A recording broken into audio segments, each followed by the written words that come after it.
нанесла первый удар ножом, он очнулся, потом я ударила молотком, не помню, один раз или два раза.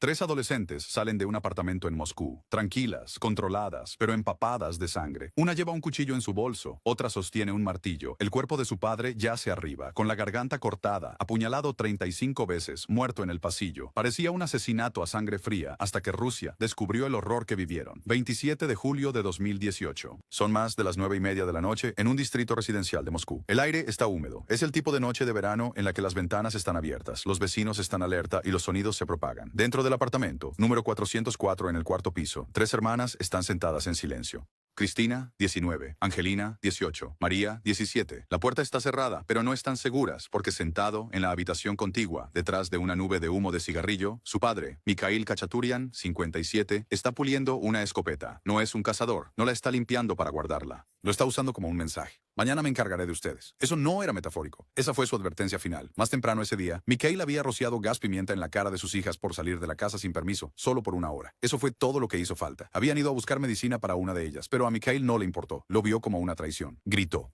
Las golpeó. Luego las encerró. Y ahora dejaba claro que mañana alguien iba a morir. Pero no serían ellas. A las 10 de la noche, el apartamento estaba en silencio. Mikhail se había quedado dormido en la silla del pasillo, la escopeta descansando cerca. Las chicas se sentaron inmóviles durante 15 minutos, respirando, sin hablar, y luego se movieron. María agarró el gas pimienta. Angelina tomó el cuchillo. Cristina encontró un martillo debajo del fregadero. No lo planearon con semanas de anticipación. Esto no era una película, era un punto de quiebre. María fue la primera en actuar. Le roció la cara. Mikhail se levantó de un salto, ciego, tosiendo. Angelina se lanzó con un cuchillo directo a su cuello. Cristina se unió, blandiendo el martillo mientras Mikhail se agitaba y agarraba. Cayó en el pasillo, boca abajo, sangrando, jadeando, pero no se detuvieron. Para cuando terminó, tenía 35 heridas de puñal, la mayoría en la cara, el cuello y el pecho. La autopsia dijo más tarde que muchas de las heridas fueron infligidas después de la muerte. Un signo de rabia, sí, pero también de trauma, de años de miedo reprimido estallando en un momento incontrolable. Pasaron por encima del cuerpo, bajaron las escaleras y salieron del edificio. No estaban corriendo, no se estaban escondiendo, caminaban como personas finalmente libres. Minutos después, un vecino llamó a la policía tras escuchar gritos y golpes. La policía de Moscú llegó para encontrar a Mikhail desplomado en el pasillo.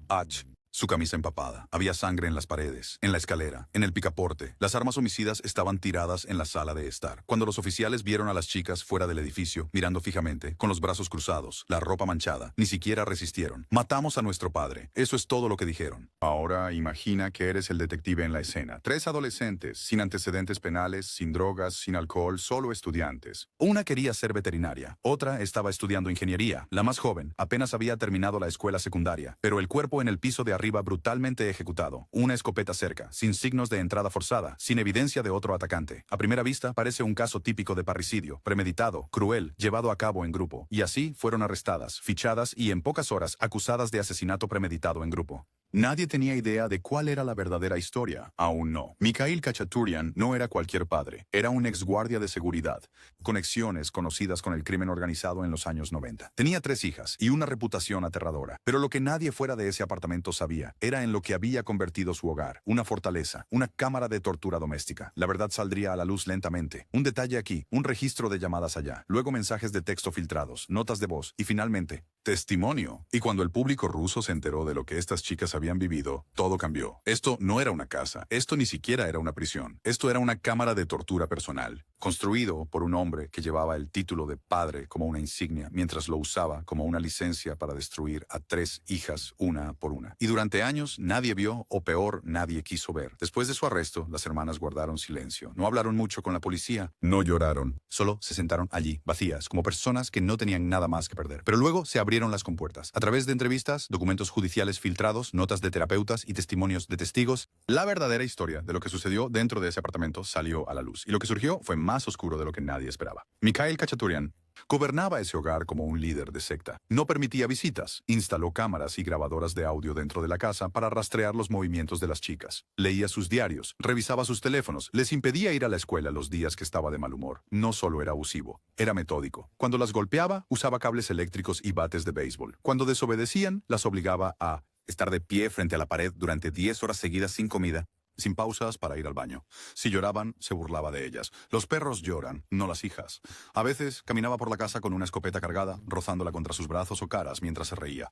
Controlaba cada segundo de sus vidas, lo que vestían, lo que comían, cuándo podían dormir, incluso el tiempo que pasaban en el baño estaba cronometrado. Pero el dolor físico no era la peor parte, era la guerra psicológica. Hacía que las chicas dijeran gracias después de ser golpeadas. Les decía que su madre era un demonio, que ningún hombre se casaría con ellas y que solo él los poseía. Seguía repitiendo, te di la vida, puedo quitártela. Luego vino el abuso sexual. Comenzó con María, la más joven. Tenía 14 años cuando comenzó. Ella les dijo a los terapeutas e investigadores que su padre la obligaba a hacer cosas increíbles bajo el pretexto de la disciplina. Una vez intentó inyectarle tranquilizantes para que se comportara, y cuando se lo contó a sus hermanas, Mikhail obligó a las tres a arrodillarse ante él y jurar silencio sobre la Biblia. Les dijo, todas están sucias, solo yo puedo limpiarlas. Ya no era solo violencia. Era manipulación religiosa, dominación sexual, colapso emocional. Porque no huyeron, porque no había a dónde ir. Mikhail había cortado el contacto con su madre hace años. Les dijo a las niñas que ella estaba mentalmente inestable. Presentó órdenes de restricción para mantenerla alejada. Controlaba cada llamada telefónica, cada mensaje, cada carta. En un momento, Cristina, la mayor, secretamente le envió un mensaje a su novio pidiendo ayuda. Mikhail encontró los mensajes. La golpeó tan brutalmente que perdió parcialmente la audición en un oído. Y luego la encerró en la habitación durante 2 días completos, alimentándola una vez. Después de eso, nunca lo intentó de nuevo. Eran prisioneras. Pero a diferencia de los prisioneros, no tuvieron juicio, ni derechos, ni sentencia. Solo una cadena perpetua sin fecha de juicio. Y aquí está la parte que más enfureció al público.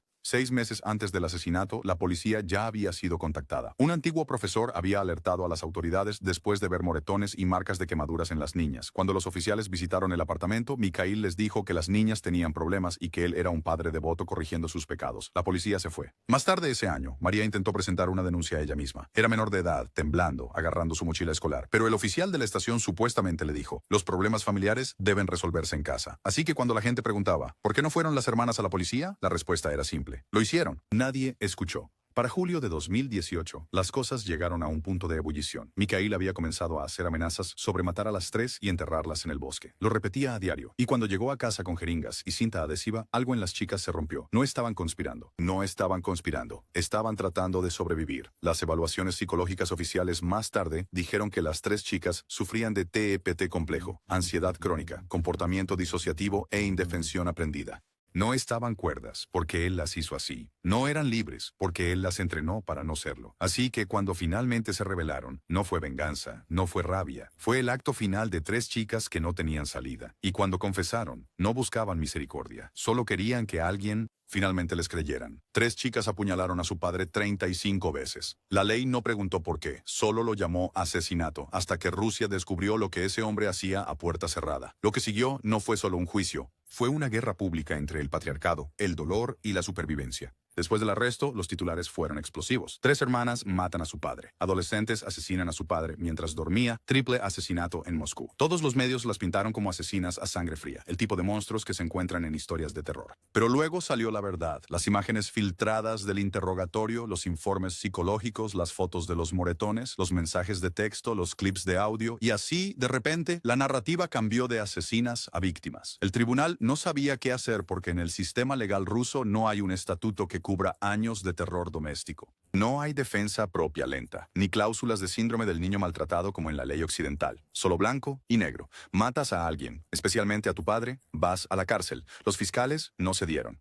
Presentaron cargos completos de asesinato. Dijeron que las chicas podrían haber escapado, podrían haber llamado a la policía, podrían haberle contado a un vecino, podrían haber esperado a que se durmiera y huir. Lo llamaron homicidio premeditado en grupo, una conspiración calculada por 3 adolescentes para eliminar a su padre. Su argumento fue brutal. Ser abusado no es una razón legal para matar, pero la defensa vino cargada de pruebas. Fotos de verdugones y heridas abiertas en los cuerpos de las chicas. Evaluaciones psicológicas que mostraban que sufrían de TEPT severo, condicionamiento crónico del miedo y signos de abuso sexual prolongado. Una cronología que muestra más de una docena de intentos de buscar ayuda de las autoridades, consejeros escolares e incluso trabajadores sociales, todos ignorados. Un terapeuta testificó: estas chicas estaban mentalmente encarceladas. El abuso no era solo diario, era cada hora. El hecho de que hayan sobrevivido tanto tiempo es un milagro. La sala del tribunal se convirtió en un circo mediático. Cada audiencia fue cubierta. Multitudes se paraban afuera con carteles. La autodefensa no es asesinato. Llamaron por ayuda. Nadie vino. Liberen a las hermanas. Pero no todos estuvieron de acuerdo. Algunas voces conservadoras en la Iglesia Ortodoxa rusa condenaron a las chicas por violar el mandamiento de honrar a tu padre. Un político dijo públicamente: si cada adolescente con un padre estricto los mata, no nos quedará país. El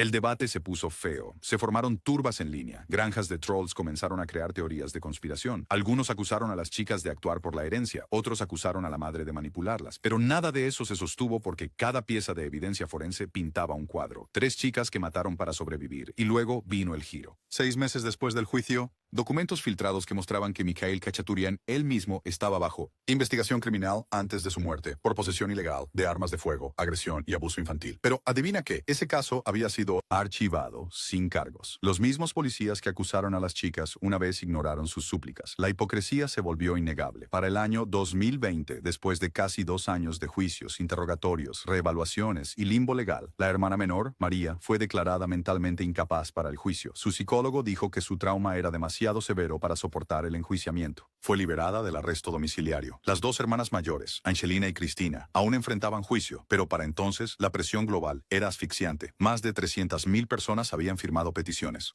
Docenas de celebridades y grupos internacionales de derechos humanos exigieron intervención. El Tribunal Supremo de Rusia intervino y el 30 de mayo de 2023, después de 5 años de batalla legal, llegó el veredicto final. Los cargos de asesinato fueron retirados bajo el artículo 37 del Código Penal de Rusia. El tribunal dictaminó que el asesinato se realizó en un estado de defensa propia bajo una amenaza inmediata de muerte. Sin embargo, las hermanas fueron técnicamente condenadas por exceder los límites de la defensa propia necesaria, una versión atenuada del cargo original, pero no cumplirían tiempo en prisión ni libertad condicional, ni tendrían antecedentes penales. Eran libres, pero no victoriosas. ¿Dónde están ahora? Las hermanas ahora viven bajo nuevos nombres en lugares no revelados. Su madre, finalmente reunida con ellas, ha permanecido fuera del ojo público. Ninguna de ellas ha hablado con la prensa desde el veredicto, pero una nota final quedó en la mente del público. En una carta filtrada desde la prisión, María escribió: "No queríamos matarlo, simplemente no queríamos morir".